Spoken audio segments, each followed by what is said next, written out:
E este mesmo senhor carregava o sobrenome de Vidal Cruz.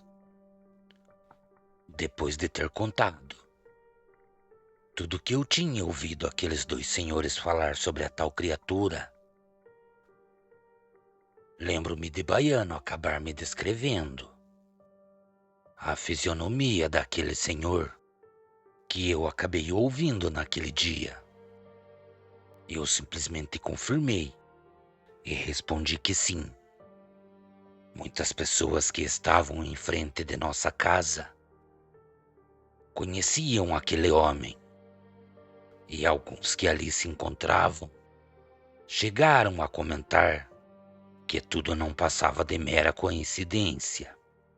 Mas Baiano e mais alguns homens, sendo coincidência ou não, resolveram ficar alertas e passaram a seguir os passos daquele senhor. Lembro-me de uma sexta-feira à tarde, meu pai chegando em casa, um pouco mais tarde do que de costume. E tão logo adentrou em nossa casa, ele acabou perguntando à minha mãe se todos os boatos que estavam sendo ditos por todos os cantos do vilarejo eram verdadeiros. Então minha mãe confirmou que sim.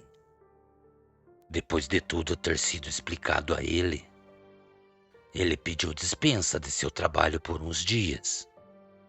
E seu patrão, depois de ouvir o motivo, acabou lhe oferecendo ajuda. E também lhe falou que se o que vinha atormentando a todos realmente fosse um lobisomem, todos teriam que estar preparados, pois a criatura poderia estar atrás de alguém.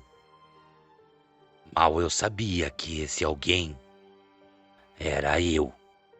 Muitos dias e noites já vinham se passando, e certo dia, quando a tarde dava lugar à noite, todos nós ficávamos sempre alertas à espera da fera. Mas nada acontecia. Aquele senhor também deixou de ser visto pela região. Então, quando meu pai, Baiano e alguns amigos resolveram ir até a sua casa, deram de cara com a porta fechada. E pelo que eles contam, Baiano conseguiu olhar pelos frestos que existiam nas paredes daquela casa. E a única coisa que ele conta que viu foi somente muita sujeira. Quem morava naquele lugar tinha ido embora há um bom tempo. O lugar parecia estar completamente abandonado. Esse homem, até onde todos sabiam, vivia sozinho há um bom tempo. Mas nem sempre foi assim.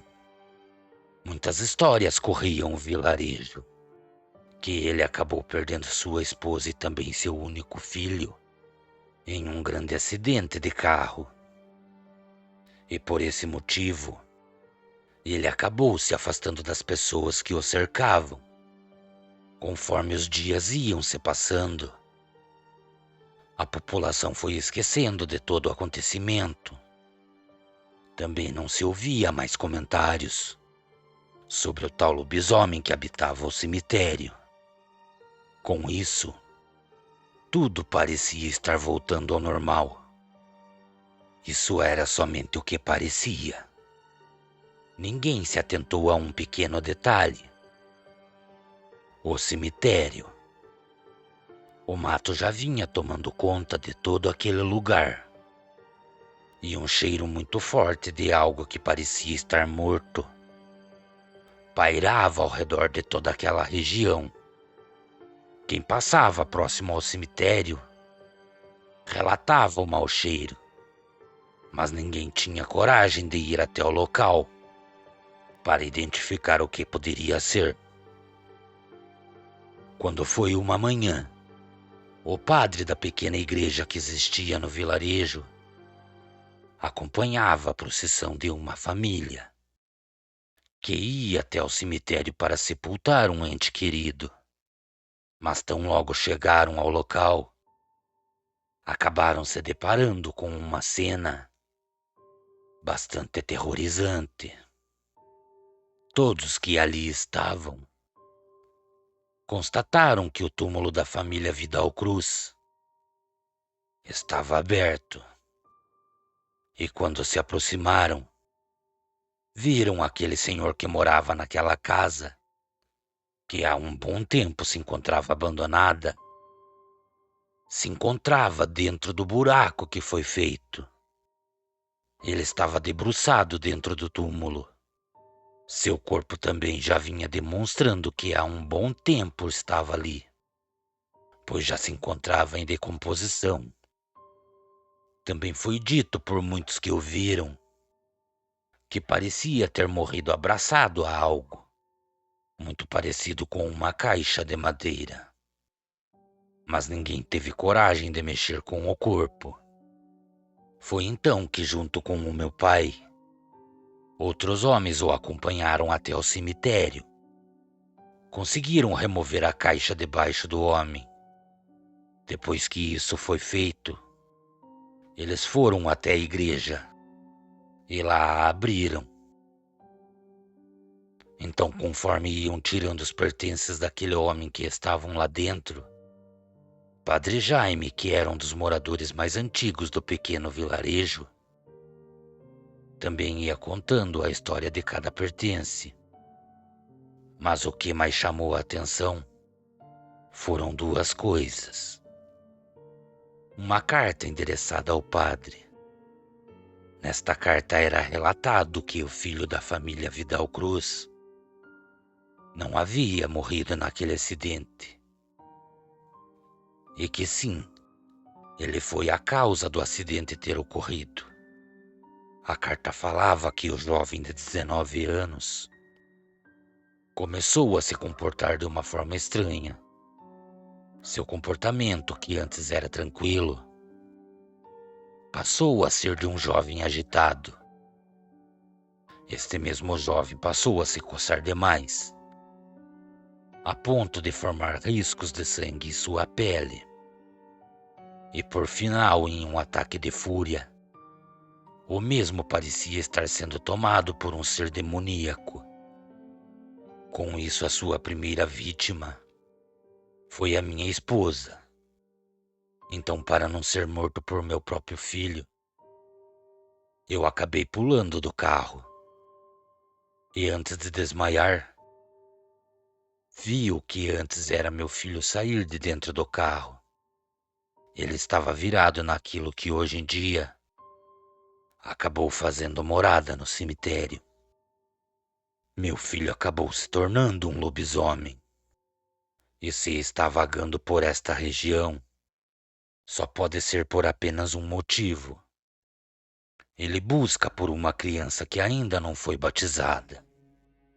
Mulheres que estão próximos a terem seus primogênitos, ou até mesmo procurando uma fêmea de sua espécie para que possa estar coapulando e deixando um ou mais descendentes nessa terra para continuar o seu reinado de terror.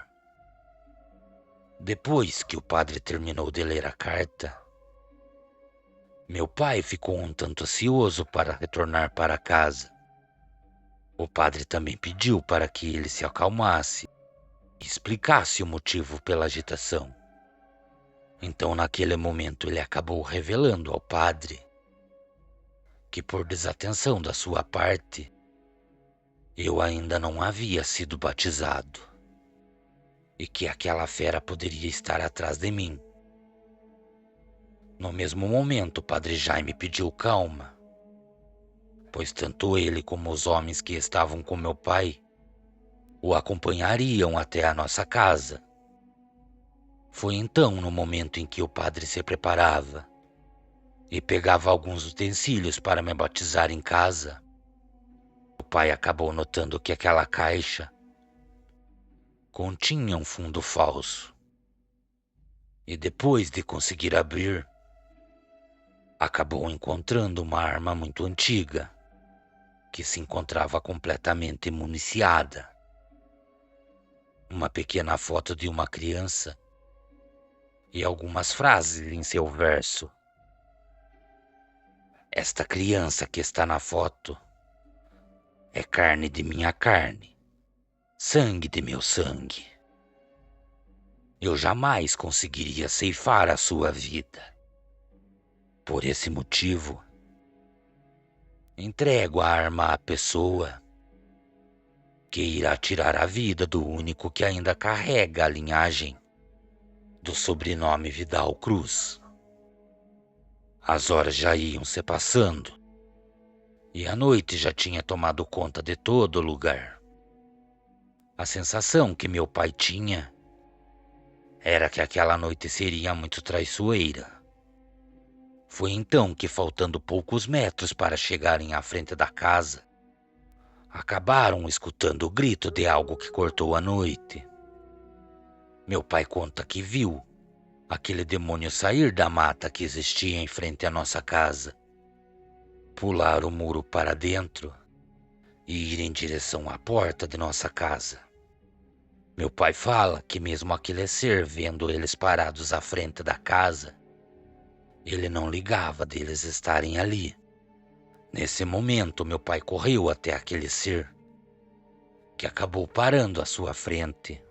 No momento em que aquela fera se preparava para o atacar, meu pai acabou o alvejando por balas.